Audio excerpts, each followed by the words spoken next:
Mwaka 2019 ikiwa ni Disemba, timu ya Simba Sport Club ilimsajili Suleiman Matola kama kocha msaidizi akitokea timu ya Police Tanzania.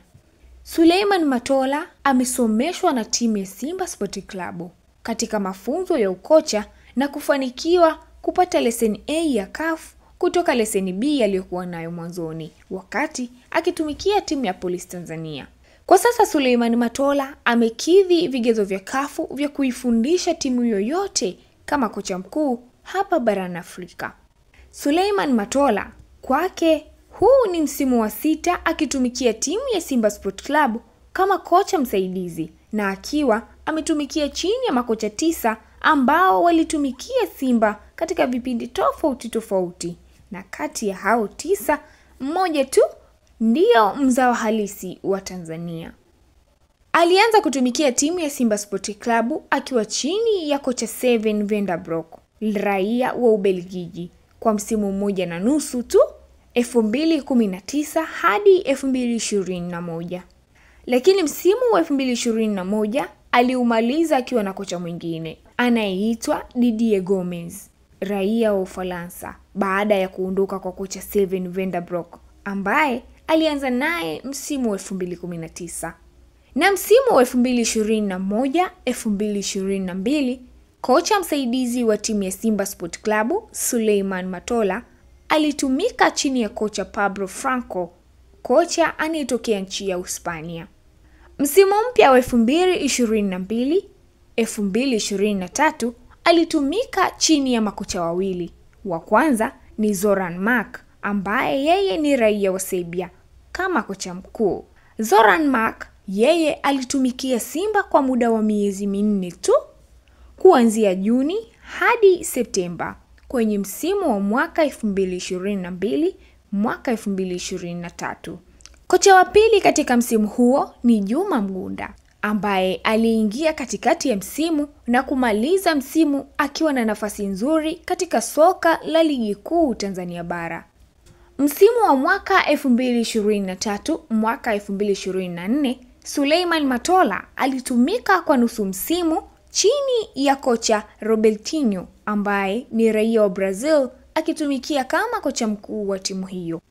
Baada ya kuondoka kwa Robertinho katikati ya msimu, timu ya Simba Sport Club ilimrudisha Juma Mgunda na kuanza kuitumikia huku wakifanya mchakato wa kumtafuta kocha mwingine.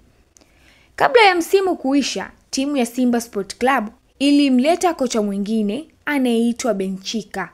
Yeye alitumika katika msimu huo tu, na msimu ulipoisha basi yeye na Simba FC ikawa ndio basi tena. Katika msimu wa mwaka 2024-2025 Suleiman Matola alitumika chini ya kocha mmoja tu anayeitwa Fadlu Davis ambaye yeye ni raia wa Afrika Kusini.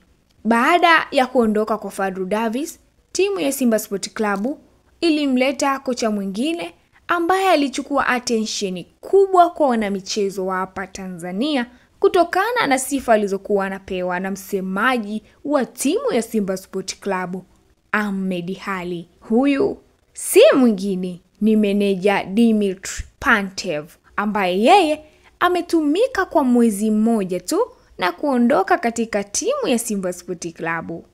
Kwa sasa Simba ipo chini ya kocha msaidizi Suleiman Matola, huku timu ya Simba ikiendelea kufanya mchakato wa kupata kocha atakayesimamia timu hiyo kwa ajili ya michuano ya klabu bingwa barani Afrika. Lakini ikumbukwe ya kwamba timu ya Simba Sport Club imepoteza mchezo wa ligi kuu Tanzania bara ikiwa na kocha msaidizi Suleiman Matola kwa kufungwa magoli 2-0 dhidi ya timu ya Azam FC inayoongozwa na kocha Ibenge.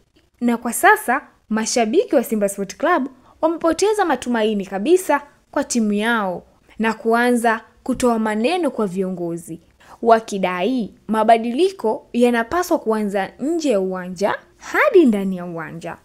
Je, maoni yako ni yapi katika swala hili? Ewe mdau wa Tony TV, usiache kusubscribe na kushare ili uwe wa kwanza kupata taarifa zetu. Bila kusahau, mimi ni Mary Gaspar na hii ni Tony TV.